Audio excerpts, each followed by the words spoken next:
It's Taco Tuesday. Let's talk some early plays. Let's go.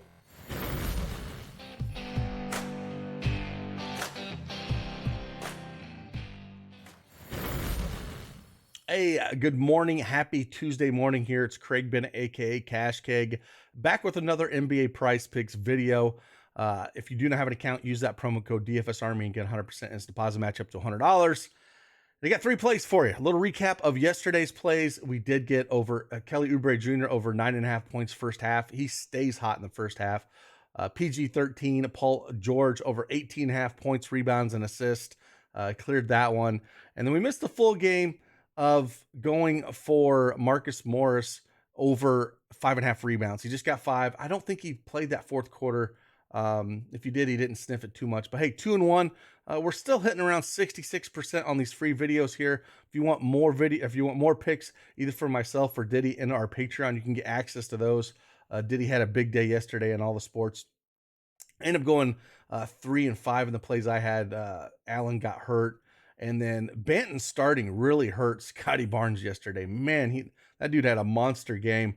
And Scotty Barnes was just kind of sitting around like he just was not part of that game. So surprise start for me. I think a lot of people around the industry thought Flynn would start, but having Banton start and how lengthy he is just absolutely killed Barnes. So it's one of those things, in the NBA, you kind of put plays out there thinking you have one starting lineup, and then, you get close to lock and you're like, oh, they're starting that guy. So, but hey, we're going to jump right back on it today. Again, it's a small 5-game slate, I believe, today. But again, I'll talk about these 3 plays. They're all first half plays today on this early video, so we'll jump right into them and see what we got. But hey, if you like these videos, do me a favor, hit that like button for me, subscribe to the channel. It means a lot, and we'll just keep chugging these videos out, and hopefully it helps you in the research process. Let's go.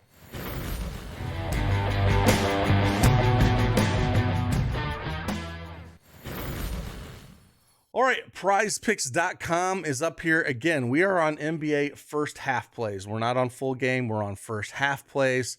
Again, if you want access to all the picks, either for myself or Diddy, you can get all access to those in the Discord and our Patreon, link in the description below. If you want access to the Plus EV models as well, they look like this: NBA, NFL, college football, college basketball, hockey. You get access to all of those for basically the price of lunch. So if you want access to that, as well as our underdog tools, our regular straight betting tools, all that stuff, you can get in the link in the description below with our Patreon. So hopefully see you in there. It's been a fun run talking to all you guys, and we can all help each other make a little green at the end of the day. All right, 3 plays we got for you here. Now, first half plays. The first one I'm going to go to Jordan Clarkson here. He's been one that I've been hitting a lot. It's been really good first half player lately. The juice on this is around minus 130 on the over. So the Knicks defense, they're 25th in the association with points allowed, 29th, almost dead last in 3-pointers allowed. We know Clarkson loves to take 3-pointers. If we look at just his first half 3-pointers for Clarkson, he's taking 6, 5, 3, 4, and 3 in the last 5 games in the first half. Right? The volume. Now he struggled, didn't get there in the Philly game. He only put up 6 points. His shots volume was really low in that game. He only shot the ball 4 times. So, but before that, 9, 10, 10, 8, 7, 7. I think we'll see something more of that against the Knicks. The Knicks are not a good defensive team. They're also ranked 21st in free throws allowed. He has no problem shooting the ball. He has no problem taking it to the rim. So, like I said, before this last game against Philly, he hit 6 of 6, 11, 13, 17, 17, 12, and 10 first half points here. So we love to see that. And again, the juice is on the over on this. I get it. I would not take it if it gets to 10 and a half. If it hits to 10, that's fine. It's basically the same play. It just would push if he hits 10. So I don't mind 10. If it gets to 10 and a half, I wouldn't touch it, but 9.5 feels a tick low. And there's other people that are hitting this. As you can see, the juice on the over. Next one we're going to go to, I was a little torn on this one. Points, rebounds, and assists. I was debating on 2 players here. I really was. And I decided to go with a player that I know is going to play the minutes. I know that's, has been pretty hot, because the other player, we'll talk about him real quick. This is not my official play, but it was Claxton. It was between Claxton and Sabonis. So Claxton one I didn't pick, but first half plays looking at Claxton. Points wise, he was sitting at 5.5, and he's actually had 6 or more points in 5 of his last 6 games. And Sacramento defensively gives up 24th in points allowed, dead last in field goal percentage, 29th in 3-point percentage allowed. So I kind of like Claxton points. The problem is the volume isn't there, right? For shot wise, a lot of his is just rim running dunks or putbacks. So that's the tough part. The juice was on the over at Claxton points though at minus 130 on the 6 line, and we get him at 5.5 here. So if you did want to take Claxton over 5.5 points, I'm perfectly fine with that. And then the points, rebounds, and assists, he's hit this in 5 of his last 6 games. Just missed it against the Lakers, but before that, again, 15-13, 15-13, 15. So if you wanted to take him, I get it. It's just the minutes aren't always there for him, which is frustrating. You know, before the Laker game, he's playing 15, 12, 15, 14 minutes. It's just the minutes what worries me a little bit. But if you want to play that would be one. But the one I'm going to go with is I'm going to go with Sabonis here. Again, I was on the fence with both of them, but playing Sabonis going up against this Brooklyn defense. Now, Brooklyn is ranked 7th in points allowed and 7th assists allowed, but they give up a ton of rebounds, and that's what Sabonis is going to do, suck up these rebounds.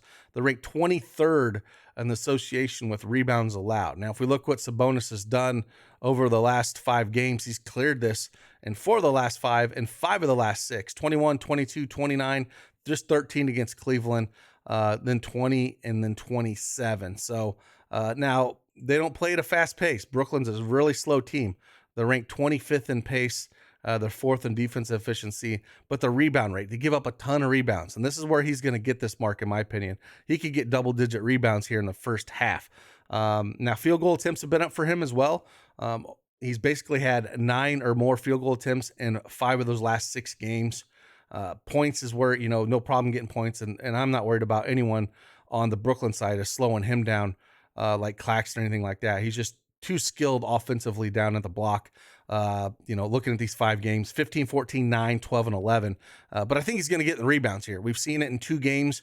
Both were against Golden State, where he put up 11 and 10 rebounds in the first half. I think we're going to see something similar to that. So I can see 9 or 10 rebounds here.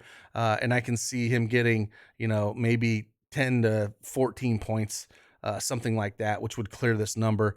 Not a ton of assists, but he can get there with assists, right? Last 5, 2, 4, 3, 3, and 6. He just does a little bit of everything. So that's why I feel more comfortable with him with the minutes as well. I know he's going to play around 17 to 18 minutes in the first half, where Claxton's minutes can be kind of all over the place. Even with the new coach in tow with Brooklyn, his minutes can still kind of be all over the place. So we're going to go Domantas Sabonis here at 18.5. And then the last one we're going to talk about here, this number is just too low for what he's been doing. And we're going to go Julius Randle. And I'm going to go more than 17.5 points, rebounds, and assists with him. Same kind of deal here. He's just been kind of on a little bit of a heater. Now this line's at 19.5 at some of the books that offer this. So we're getting a really big discount here. And he's cleared this in 5 of the last 5 games, and 6 of his last 6 games. He has cleared this. And a lot of that does with he's just really aggressive. We know he's going to play between 17 and 19 minutes in the first half, so the minutes are going to be there. Shots have definitely been up over the last 6 games. If we look at 9, 10, 10, 12, 10, and 8 in those shots in those 6 games, and the points have been there in the first half, just been aggressive. 13, 18, 20, 19 against Brooklyn, 13 and 13. And then if we go look at rebounds, he does a little bit of everything, more of just a rebounder and point scorer for him, but rebounds over those 5 games, 3, 5, 6, 4, and 5, and assist 2, 2, 2, 4, and 1. So does a little bit of everything as well. At 17.5 just feels too low. I'd be perfectly fine to take this up to say around 19. I wouldn't go over that mark. Utah's defense, they're going to need his size with how big Utah plays with Kelly Olynyk out there and Lauri Markkanen. But Utah's defense, about average here for points and rebounds, which he's going to do 14th in points allowed, 19th in rebounds allowed, and they're second against assists allowed, but he doesn't do that too much. He's going to be banging the boards, shooting the rock, and that's how he's going to get to that point. So 17.5 feels a little too low. Like I said, it's 19.5 there, a lot of those books that are out there. And with Utah, they're going to need his size, and I just kind of like it here, 17.5. So those are the 3 plays that I did find on the early, all first half. If I had to rank them here, I probably would end up taking, they're all about the same to me, honestly. There's none that stand out more than the other. I feel like Sabonis and Randle, just with the points, rebounds, and assists, feel a little bit safer than Clarkson. But all honestly, they're all about the same. I don't have one that stands out over the other. So I would just mix and match these in two-man power plays, which I preach all the time. But that's what we got. First half plays. Again, if you want more access to the plays that we do have and the tools that we have and the models, you can get access to all that in the Patreon streets below. You can check out in the link. So with that, enjoy your Taco Tuesday and be on the lookout for a few more videos. I appreciate each and every one of you. I'll see you guys on the flip side. Deuces.